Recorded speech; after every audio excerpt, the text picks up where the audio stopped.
Hey everybody, we're gonna make the bags that I've been making.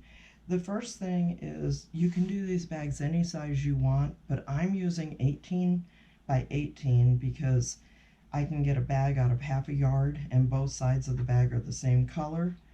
But you can also do something I've done is scraps. I have a lot of 18-inch pieces and such, so I do one side plain and one side with the pretty fabric. And the some of them I've made a little bit bigger because I've had a little bit bigger leftover fabric, but for the most part I'm doing 18 inches because I'm using half a yard. So this one I just got to line it up and straighten it up, and then I'll take off a little bit on one side to get it to 18 inches. Then I need my trash can. Then I turn it and I cut it 18 inches. This is basically the pattern. And these two pieces right here become my handles. What you do to make them into handles, I don't cut off the selvage because you know the selvage keeps it nice and straight on the end, and it's actually a little thick, so it adds a tiny bit of stabilization into the handle. Not a lot, but it does. And you take them to the iron, fold it over in half, iron, fold it over in half, iron. I usually take one side and go a tiny bit overlap, and then iron and turn towards each other and iron. Now when I do the second fold, I leave a tiny bit, like a scant eighth of an inch difference, and then I run my foot along this edge so it keeps me straight in line, and I just sew them together. This has a zigzag stitch because this ghost material is glow in the dark, and it's really hard to get it to not pucker because it's a stretchier type material, because the ghosts are glow in the dark, so it's a kind of a paint or something, so that's rubbery.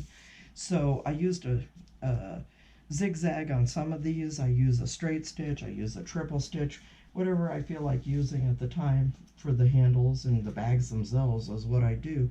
So after I cut off the two pieces that are going to be my handles, which sometimes these are bigger, sometimes they're, because some materials like 44 inches wide, some is 42, some is 40. Every now and then you might have a fabric you can't get handles out of. Just use another fabric that matches and make the handles out of that. Then when you have your 18-inch square, this side is folded, so I just leave it that way. That the top of my bag is here. Make sure when you have directional fabric, this one isn't, but the ghost is, that you pay attention to your direction, because I've done a few upside down. And I just put it on my cutting board like this. This is the opened end here, the folded. This is the top, this is the bottom. I fold it in half like so. I take my ruler and I count from the tip here on my cutting board, each square. I count down 4 squares, and I put the edge of my ruler at the top of the tip of the 4th square on both sides. 1, 2, 3, 4. 1, 2, 3, 4. So I need to go that way. 1, 2, 3, 4. Then I go like this and cut across. If it wobbles a little bit, it's not going to make a matter. Doesn't matter. These are just little grocery bags, Halloween bags. I'm handing them out at Halloween to any kid that doesn't have a Halloween bag. They get one of these. I cannot see them walking around with a grocery sack. So I used to hand out all the stuff that I got from car shows and different things that my husband and I went to. And we quit doing that with COVID, so now I'm making them. All right, let's move this over here so that you can kind of see what I'm doing. Then I use my serger, but you can use a sewing machine. If you want to do it with a sewing machine, I use a zigzag stitch probably, or a triple stitch. I would do something that makes it a little bit hefty. I would use a good solid stitch. You know, if I'm like a quilting type stitch, a smaller stitch so that the bags don't come apart. So when I put the top under my foot, and I don't really take much off. I might take a scant 1/8 of an inch off, but I just start sewing, and then when I get to the corner, when I'm about 1/2 inch away, I just start turning a little bit so it rounds it instead of having it be a square or a sharp point. And then I just go around and around a little bit,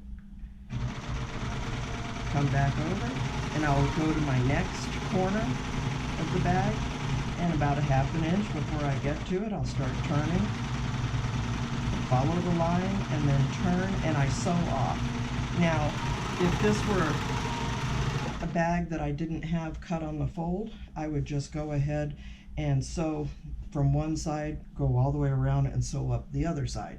But since this one had the fold, I started doing this because it was less time for me to be sewing, working on it. All right, so after this, it's all sewn together. Now you have a choice when you use the serger. You could, if you're going to use it for groceries, on the bags I'm going to use for groceries, I went back through and I just did a stitch right at the top of this stitch, just to give it extra security, because canned goods and stuff like that. But after you sew the two pieces together, just take it and fold over about 1 inch. Make sure it's about even on both sides. Then take your iron and give it a good press. Once you have it ironed, you will take your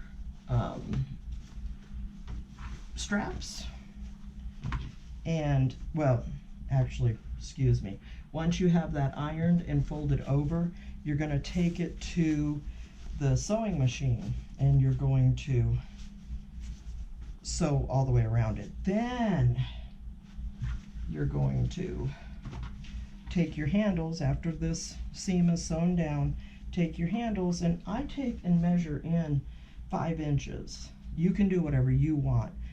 I put the first one on, and then I will sew from the bottom across, up, across, and down, and lock my stitches. Then once this one's sewn on, I use that as a template as to where my next one goes so that they're even. I hope that makes sense.